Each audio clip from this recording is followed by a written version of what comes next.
دوستو آج کا اہم سوال یہ ہے کہ کیا واقعی United States of America China پہ حملہ کرنے والا ہے؟ اس کا امکان ہے۔ کیا وہ ایسی فوجی کارروائی کرے گا کہ اپنی فوجیں جیسے افغانستان میں اتار دیں یا عراق میں؟ اس کا چانس بہت کم ہے، کیونکہ ایران ایک بہت بڑا ملک ہے، اس میں بہت زیادہ اگر لوگ ناراض بھی ہیں تو بہت سارے لوگ موجودہ رجیم کو سپورٹ بھی کرتے ہیں، پھر ان کی کافی بڑی فورس ہے، ایئر فورس بھی ہے، پاسداران انقلاب بھی ہیں۔ تو کیا امریکہ کیا کر سکتا ہے؟ کیا وہ وینزویلا والا طریقہ اپنا سکتا ہے کہ موجودہ حکومت کے اس حصے کے اوپر جو پاسداران انقلاب جس کو پہلے جن کی لیڈرشپ کو ہلاک کیا گیا اور جو لوگ امام خامنہئی اور اس کے ارد گرد زیادہ ان کے ساتھ ملے ہوئے ہیں ان کو ڈاؤن گریڈ کر دے، وہاں ان کو حملہ کر کے وسیع پیمانے پہ ان کو ہلاک کیا جائے،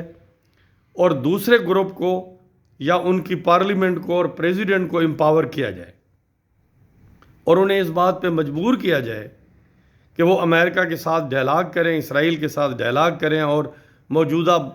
مشکل صورتحال سے باہر نکلنے کی کوشش کریں۔ لیکن اس سے کیا حاصل ہوگا؟ اہم مسئلہ یہ نہیں ہے کہ امریکہ حملہ کرنے والا ہے یا حملہ کرنے والا نہیں ہے۔ اہم مسئلہ یہ ہے کہ امام خامنہئی صاحب اور ان کے ساتھیوں کے اوپر وہاں کی عوام کا جو اعتماد ہے اس کا لیول بہت کمزور ہو گیا ہے، اور کوئی ایسا میکانزم ایگزسٹ نہیں کرتا جس سے امام اور اس کے ساتھیوں کی قوت کو، طاقت کو کم کیا جائے۔ جو وہاں کی پارلیمنٹ ہے یا پریزیڈنٹ ہے ان کے ہاتھ میں بہت کم ہے،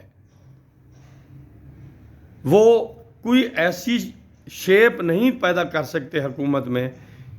جس پہ عوام اعتماد کرنے لگیں اور دنیا بھی اعتبار کرنے لگے۔ یہ ایک ایسی پیچیدہ صورتحال ہے جس میں ایران ہے اور دنیا ان کے ساتھ کس طرح انٹریکٹ کرے، کیسے انہیں ایسے راستے پہ لائے کہ لوگ بھی وہاں کے مان جائیں اور دنیا کے لیے بھی ایران کی ایک قابل قبول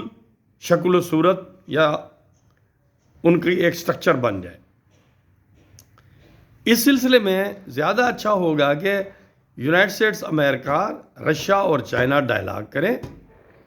اور امام خامنہئی صاحب اور ان کے ساتھیوں کو اس بات پہ راضی کیا جائے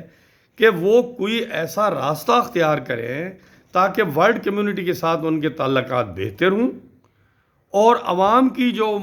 سینکشنز کی وجہ سے مشکلات ہیں، مالی مسائل ہیں ان کے، وہ کم ہوں، اور تصادم جس کی طرف ایران بڑھ رہا ہے، ریاست کے اداروں اور عوام کے درمیان جو تصادم کی جس راہ پہ ایران جا رہا ہے وہ اس سے بچ نکلے۔ یہ تو وہ خواہش ہے جو ہم لوگ کر رہے ہیں، جو چاہتے ہیں کہ ہلاکتیں نہ ہوں، پرامن طریقے سے کوئی بہتری آ جائے۔ لیکن اسرائیل یا اس کے ساتھی تو یہ ہرگز نہیں چاہتے ہوں گے۔ وہ تو چاہتے ہوں گے کہ امریکہ اور وہ مل کر ان عناصر کو جو اینٹی اسرائیل ہیں ان کو پہلے جیسے ڈاؤن گریڈ کیا ہے اور زیادہ ڈاؤن گریڈ کر دیں اور ایران ایک اینرکی کی طرف چلا جائے۔ یہ ایسی صورتحال ہوگی جو پورے خطے کو بڑی مشکلات میں ڈال دے گی۔ اس میں پاکستان کے لیے بھی مشکلات ہیں، اس میں عرب ممالک کے لیے بھی مشکلات ہیں، اور ایران کے عوام کے لیے بھی مشکلات ہیں۔ تو یہ جسے کہتے ہیں نا گلوبل دانش کا چیلنج ہے، اور ایران کی تاریخ، ثقافت اور اس کے حکمرانوں کے لیے بھی ایک چیلنج ہے کہ کیا وہ کوئی نیا راستہ بنا پاتے ہیں یا بتدریج ایران انارکی کی طرف چل جائے گا اور بہت لمبے عرصے بعد پھر اس کی واپسی ہوگی۔ Thank you very much.